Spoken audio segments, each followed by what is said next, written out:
those cases. On Friday, a federal judge in Texas suspended the FDA's approval of the abortion pill. But several hours later, a judge in Washington state ruled that the FDA must keep it on the market in 17 states, including Colorado. If the second ruling stands, Colorado could see an influx of visitors coming here for the medication. Denver 7's Colette Bordelon digs into the potential impact to our state. If you don't have the right to live, you don't have any other right. After some celebrated Roe v. Wade being overturned. This is a drug that the FDA approved as safe 20 years ago. The next big battle about abortion access is hitting the country. This is the only thing I've been talking about for the past 48 hours. Two contradictory rulings over an abortion pill, mifepristone, are likely to end up in a Supreme Court showdown. We learned from a very difficult place last year about what happens when we remove a federal protection. Aria Bolaños Perea is with the Colorado Organization for Latina Opportunity and Reproductive Rights. While we do advocate for access to abortion care, what makes us different than other reproductive organizations is that we advocate for reproductive justice. Colorado is one of 17 states where the pill could remain legal. Colorado comes as a safe haven. Meaning if the rulings become reality, Colorado could see more people coming here to access the pill. While we will see an influx of people coming to Colorado, that doesn't scare us. Last year, when Roe was overturned, the Society of Family Planning reported Colorado saw a 33% increase in abortions from April to August of 2022. That's the third highest jump in the nation. If anything, we are prepared to meet the moment. We feel confident that we will be able to distribute medication to whoever needs it. Bolaños Perea believes it's an uphill battle for the pill. We are doing everything in our power and will continue to do so. Saying just because it would still be available in Colorado doesn't mean the state escapes the impact. At the beginning of this month, Colorado lawmakers passed 3 bills related to reproductive health. Those include increasing and protecting access, along with creating consequences for anyone who advertises having those services but doesn't actually provide them. In the newsroom, Colette Bordelon, Denver 7. A Colorado mother is demanding accountability after her child was allegedly slammed against a wall by an employee at an Aurora daycare center.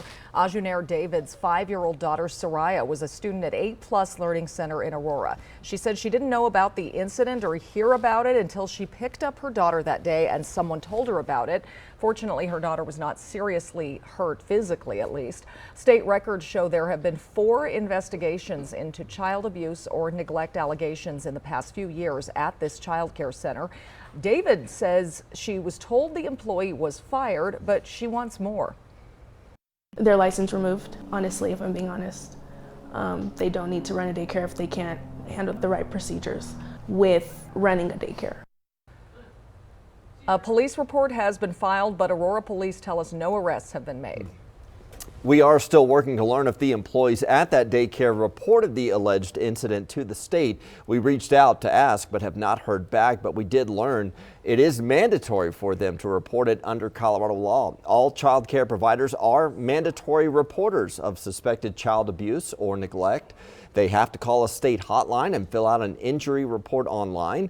If they don't, they could be charged with a misdemeanor, and penalties include a fine of up to $750 or up to 6 months in jail. Delta Airlines says an unruly passenger forced a plane to land in Denver yesterday. Flight 445 was going from Atlanta to Portland when it was diverted, and now the FBI is investigating. We did ask the agency what the passenger was doing to force the landing here, but we're waiting to hear back. Well, it was a picture-perfect Easter, at least with the weather across Colorado yesterday. The sunrise was beautiful, and plenty of people were up bright and early for that traditional Red Rocks Easter service. Take a look at the seats, just packed with people. The service started at 6 a.m. and, of course, right as the sun came up. Just beautiful. Picture-perfect scene. Others hit the slopes. I actually did that yesterday because we had already celebrated our Easter, and you could find a few eggs out there on the slopes. Easter bunny stopped by the Wolf Creek ski area. The resort shared these photos with us. It is getting down to the last days, of course, to go skiing for this season. But it was pretty good snow, I have to say, Lisa, at Loveland. Amazing for April. I thought you were going to keep this good news to yourself so that no one else was there well, next Easter. Maybe they'll forget by next year. Yeah. She said it was great. You loved it. Good. I'm glad. Beautiful up there. Across the state, we had sunshine. Today, early this morning, if your kids want to bike to school, if you want to bike to work, good looking forecast. By 7 o'clock, we're going to be at about 40 degrees, a good 10 to 12 degrees warmer as early as 9 o'clock, upper 60s by noon. Maybe you want to bike to your favorite patio, Jason. Happy hour on the patio this afternoon. It's going to be nice. There you go. Right now we have a pretty good drive overall here in Metro Denver. However, just to the west of Golden, we still have Highway 6 closed down. You see the barricade in place to send you up the hill. So I-70 getting up to Highway 119, go US 6 and then go back to 119. That gets you to Central City Blackhawk because Highway 6 right now is closed down between here and 119. Well, if you tend to forget your passwords a lot, maybe you're like me and you just have to reset it every time, there is a tool that can help, but what you need to consider before subscribing to one of these services. Plus, the countdown is on to file your taxes, but wait until you hear the price tag for an upgrade to the IRS and how it might make future filings easier for you.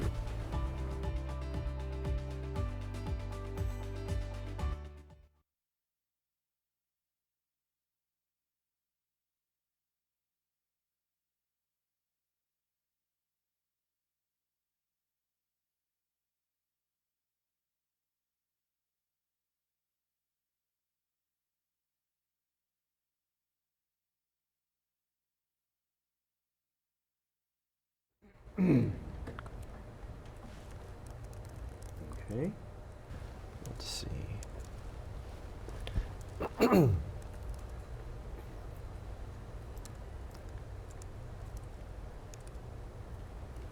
Okay, 3, 2, 1. Right now on Denver 7 News at 6, dozens of people are without a home after a deadly fire tore through this Denver apartment complex. We're digging deeper into the safety violations found just 2 months before the fire. A growing legal battle over one of the most commonly used drugs to end a pregnancy. The two opposing rulings in federal court and how it could bring more women to Colorado.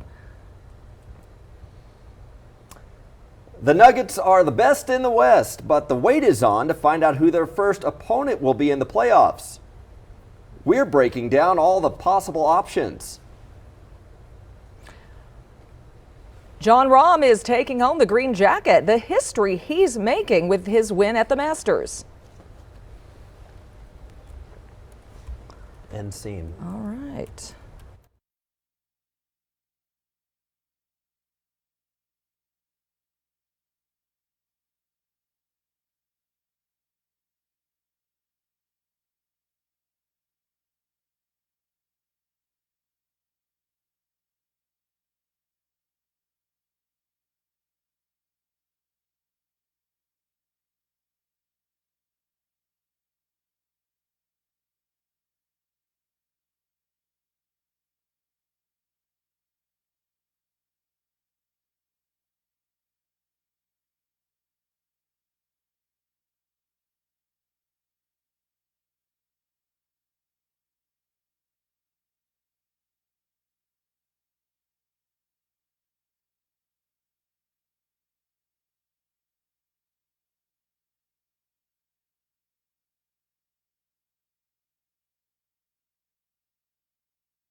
Welcome back. 5:14 is your time. Developing for your Monday morning. President Biden is traveling to Ireland tomorrow, where he will mark the 25th anniversary of the Good Friday Agreement. The U.S. helped broker that deal back in 1998 to end decades of violent conflict in Northern Ireland.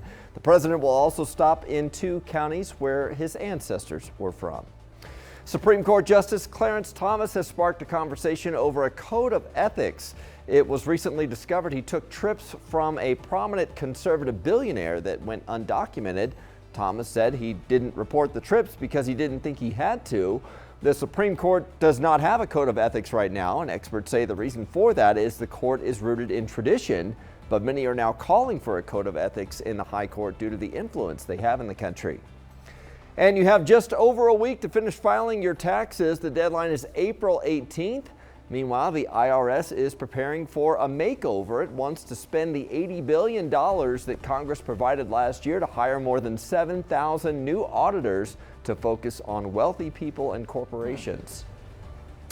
Mark your calendars. This past weekend marked 1 year until the next total eclipse that will be visible in much of the United States. So the big day is April 8th, 2024. This is video from the last eclipse that was visible in our country in 2017. I actually went to Wyoming to get into the path of totality for that one.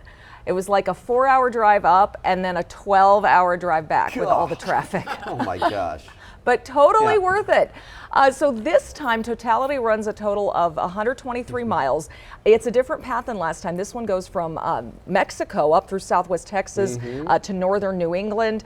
An estimated 32 million people are within the path. Millions, of course, are also expected to travel to those areas to see the bucket list event. So you got to see day, night, and eclipse all on your trip. It took so long. Oh yeah. I saw it all. All right. Well, turning to your sports news this morning, the Nuggets wrapped up the regular season with a win. Good to see here. Their reserves led the team to a 109-95 victory over the Kings. The starters are resting for the playoffs this week. They still have a few days to find out who they'll play in the first round. They host game 1 of the series Sunday at Ball Arena, but the NBA's play-in tournament starts tomorrow with the Timberwolves and Lakers. Wednesday, it's Oklahoma City and New Orleans. So depending on what all happens with those 4 teams, the Nuggets could actually play any of them. But it was nice to see them at least end with a win. Coach Michael Malone criticized them a little bit for coasting to the finish line here at the end of the regular season, and thought that they could have finished a little bit stronger, but maybe they were just resting. Yeah. Well, and doing that good without your starters, come on. Yeah. This is it. We got this year. All right. Yeah. So they are the number 1 seed. I got the Nuggets flag already. Say, hey, almost you Nuggets got the flag. Yeah, I know. I gotta start adding the colors They have to so our many wardrobe. uniforms now. You can almost wear any color, and they could be a Nuggets color. Yeah. Beautiful weather. What a weekend. I mean, yesterday's sunrise services were gorgeous. We had great temperatures. If you're getting out this morning for a walk or a run, we'll be in the low 40s by about 7 o'clock, 63 by 11, and then upper 60s by noon. So it is definitely shorts weather this afternoon. It's going to be not spring-like, but more summer-like this week. We are going to be well above normal. In fact, about 15 to near 20 degrees above normal here this next couple of days. Highs are going to be in the 70s and even 80s. Looking ahead, it does get cooler for the weekend. Chance for some showers. We do have a change. We'll take a closer look at that coming up. Right now, upper 30s to low 40s. You're going to find a lot of sunshine. Get ready for another very bright eastbound drive today. Golden right now, a very mild 42. Highlands Ranch, you're at 37. Same thing there in Commerce City, and some 20s and even upper 30s in the mountains this morning. When it comes to alerts, we do have a fire weather watch to the far eastern plains. Pretty dry. Winds will kick up a little bit more there, and it's going to be pretty toasty across southeastern Colorado today. 30s, 40s here early on, and then by about right around 12 o'clock, we're going to already be in the upper 60s near Denver, low 60s closer to Fort Collins and Loveland. Same thing there in Castle Rock, right around 64 by lunchtime. This afternoon, 70s, anywhere from 75 to about 77 for a high in Denver. Early tomorrow morning, waking up to even nicer conditions. The winds are going to pick up a touch. We may see more fire weather warnings pop up both Tuesday and Wednesday, but look at how warm it gets, from 60s at lunch to low to even mid 80s in the afternoon. Mild even after sunset. By 8 o'clock tomorrow night, we're still talking 70s up and down the Front Range. So this is going to be a trend that continues here for the next few days. Upper 70s today, low 80s both Tuesday and Wednesday. Record high tomorrow is 80, so very close to tying, if not breaking it. The record high on Wednesday, 79. So again, same thing there. We've got 2 potentially record-breaking days here this week. It'll start to cool down a little bit toward the end of the week. A few showers expected late Friday, and then as we head into the weekend, some cooler conditions settling in. Jason, we'll be looking at more 50s by that point. and maybe even a chance for that mixing with a little bit of snow early Sunday morning.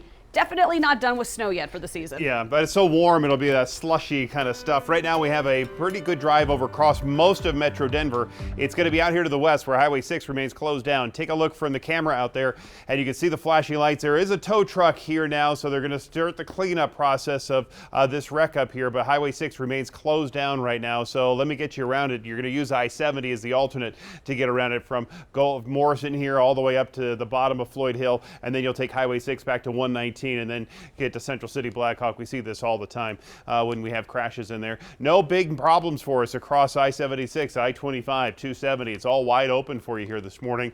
The drive to or from the airport